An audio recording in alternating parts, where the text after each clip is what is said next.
Have you ever wanted to have a conversation with someone, but then you just kept putting it off because it was uncomfortable and awkward?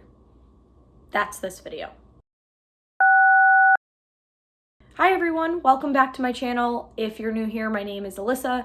I make content on powerlifting, on strength sports, and on women in fitness. I'm so happy you're here. Please feel free to leave a comment if you like what you're seeing. Go ahead and subscribe to my channel if you're not already subscribed, and let's get into the topic of this video. So today's video is going to be a compilation of my training footage from this week. If you didn't go watch my last two previous videos, you might not know that I am in meet prep for a powerlifting competition that is happening this Sunday. Today is Monday, February 17th, and my meet is happening on Saturday, February 22nd. And so I last week had 3 heavy singles, one for squat, one for bench press, and one for deadlift, and they didn't go as expected. I really expected the numbers to be different than what I hit in my training sessions. So my squat day was on Monday, and going into the gym, I was pretty confident that I was going to hit an all-time PR for squats. My squat has been really progressing throughout the rest of my training blocks, and I just felt like it had been there. So I was pretty confident that it was going to be reliable. And I think it was to a certain extent. I think I maybe overshot a little bit on my top single. I knew that I wanted to take 155 kilos, which is 341 pounds. It would have been a 5 kilo PR from my last meet, which was in October. Ooh, the lighting just got super dim in here. Thanks, sunlight. And so it would have been a 5 kilo meet PR from nationals in October, and I missed twice. I jumped from 145 kilos, which, looking back, typically for top singles, I usually take 10 to 15 pound jumps, and a 10 kilo jump is about 22 pounds. So looking back, I probably should have jumped maybe like 7.5 or even 5 kilos. So maybe I had taken 150 before the 155, or I've taken, 145 and then 152.5. And then if that went well, then take the 155 as like a bonus lift, just because 152.5 would also be a PR for me. But I really wanted to hit the 155, and I really was confident going into the lift, but then getting under the bar, you can see in my footage that I just took the bar down way too slowly. My first rep, I even paused in the hole, and then I came back up. I came about halfway up, which is usually my sticking point, and then obviously I missed. And then the second time I missed a little bit lower in the hole, just because I think I was fatigued and I had just taken that lift. So, I left the gym on Monday feeling pretty defeated. And I want to touch on this because I think it's important for powerlifters of all levels to come to terms with the 2.5 kilo mindset. What I mean by that is the fact that, and I heard this from, and I'm sure he heard it from someone else a long time ago, but I heard this from a good friend of mine, Zach Cooper, about a year ago. When you go into a meet, you should be expecting or hoping to put 2.5 kilos on each lift in every meet. So, if my total at nationals was 150, 87.5, 175, I should want to go into this meet putting 152, 90, 177, which is about what I'll be hitting in my next meet, hopefully on Saturday. Those will be my projected third attempts. But I should be hoping to put 2.5 kilos on each lift, because if you do that for every meet, and let's say you compete 3 times a year, which is pretty standard in powerlifting, you're looking at just under a 25 kilo PR every year. Did I do the math right? Let's hope I did. I'm going to do it on the screen over here. You're looking to put a decent total PR on your total every year. So maybe from my last meet, this is only, a 7.5 or a 10 kilo meet PR for my total, but for year over year, last year, my first meet of the year was April 7th. And at that meet, I hit 387.5 kilos as my total. So if you look at that year over year, even if I go 420 or 422.5, that's a nearly, like 25 to 27.5 kilo total PR. That's a huge total PR for a year. And I should be really proud of that, considering the fact that, I'm maintaining my weight. I'm not going up or down a weight class. I'm consistently maintaining anywhere from 82 to 84 kilos body weight. And I am not a beginner anymore. So, this will be my 6th year competing in powerlifting. I'll be wrapping up 5 years of competing in July. And so, my newbie gains are gone. They are gone. And I got a second wind at them when I moved up to the 84s. But, for the most part, I am not an elite level athlete. I am on my way to becoming an elite level athlete, but I am not genetically gifted in this sport. I am limbly gifted. My arms are pretty short. Look, I fit in the frame. That's so funny. But my arms are pretty short. My legs are pretty short. In general, I'm a short human. So I have some technical advantages in the sport, but ultimately, I'm not genetically gifted to become strong. So because of that, I have to work harder to get to where I am.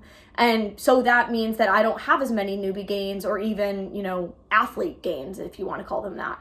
So keeping the 2.5 kilo mindset in mind when you're training and when you're going into a meet, especially if you've done a meet like 3 or 4 months ago, you can't expect to put 20 or 25 kilos on your total unless, you literally just started lifting yesterday, or you're on performance enhancing drugs, or you bombed out of your last meet and so you didn't hit the numbers you want. Like, there have to be a few variables at play that make you not an outlier in terms of gaining that much strength in that short period of time. And there are some people that do it. We have genetic freaks in the sport right now. So you see that on Instagram, and I think people just get really caught up with, seeing their peers and their other athletes gaining all of this strength on the internet. But the reality is that they are maybe putting in work that you're not seeing. Maybe they're doing 2 training sessions a day. Maybe they're doing a lot of other things to gain strength in addition to their main training sessions. You don't really know what they're doing. And so it's hard for you to relate yourself to them unless you see every minute of their day. So keep that in mind when you're progressing through the sport. I think that's something that a lot of people, especially with like the rise of Instagram, the rise of social media in the sport, that people are just forgetting about in general. And so I want to make sure that people are remembering that as they move into their sport. That was a digression. So let's move on to my bench press. Bench press actually went exactly the way I thought it was going to. I wanted to hit 92.5 with a pause on a competition bench in the gym, which I've never done. I've hit it on our gym rogue benches, which are about an inch higher than that of competition.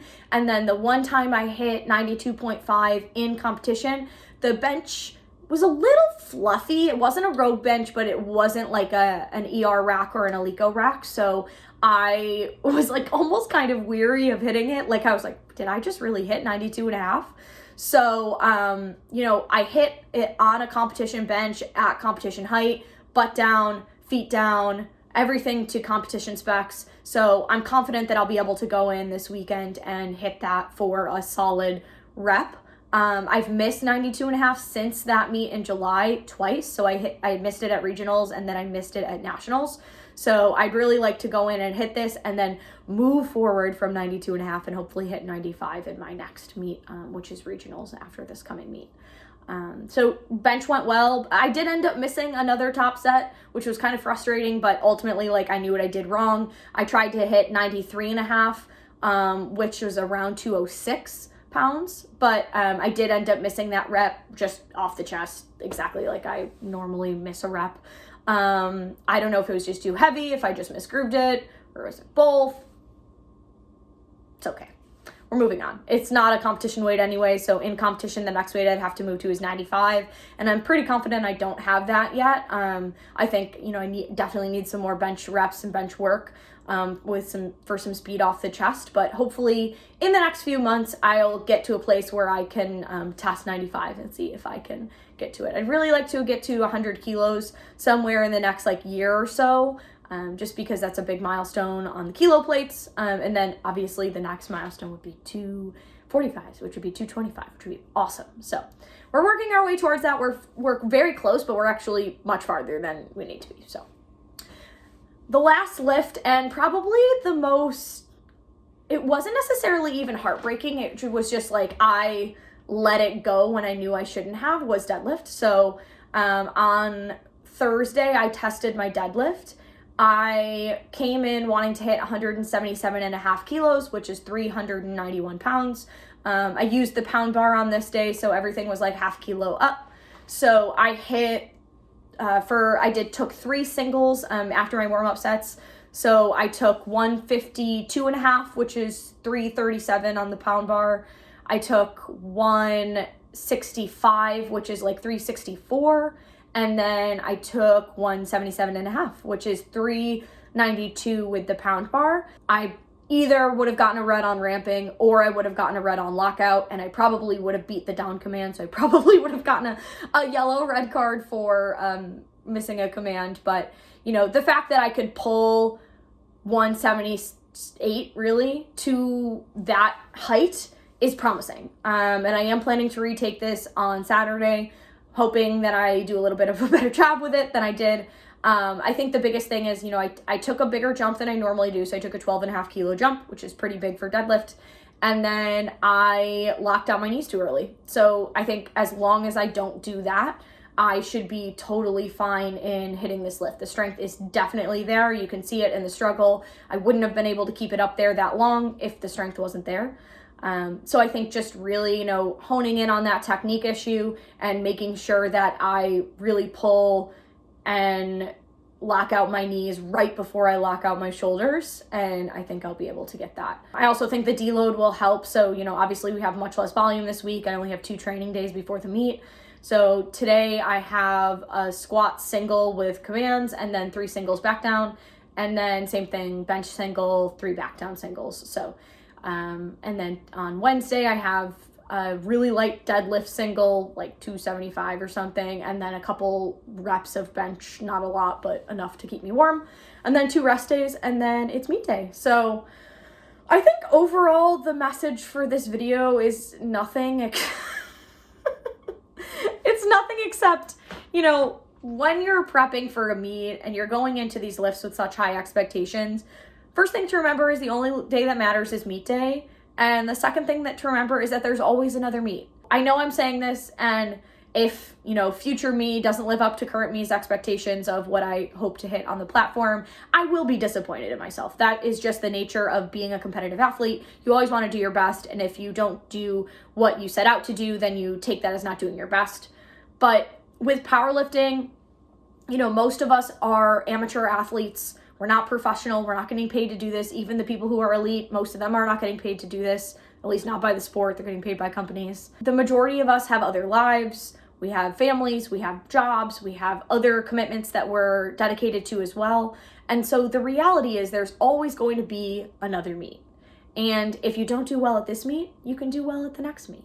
And if you think that this is not your best, think about the other people who are trying to get to the level that you're at now. Everyone has someone that looks up to them who says, wow, I want to be strong like that girl, which is why I still continue to compete in powerlifting, is because I know that I was motivated by others who came before me who are strong, the likes of Jen Milliken, Jen Thompson, Kim Wolford. Those women who are embodying lifelong strength are the ones that inspire me to keep going. And so because of that, I know at some point, and I know that I have been contacted by people who say, you are one of many reasons why I continued to powerlift or why I got into the sport, because you are embodying lifelong strength and I want to embody that in my own life. And so I think that's really important, especially for females in powerlifting, to remember that, you know, you might not display your best strength on one given day, but one given day does not define who you are as a lifter or a person, and you always get another chance to display it again. On that note, thanks so much for tuning in, everyone. If you liked what you see, be sure to give the video a like. It really helps spread my message of women in powerlifting. Be sure to go ahead and subscribe to my channel, and I can't wait to see us get stronger together. Have a great day. Bye, everyone.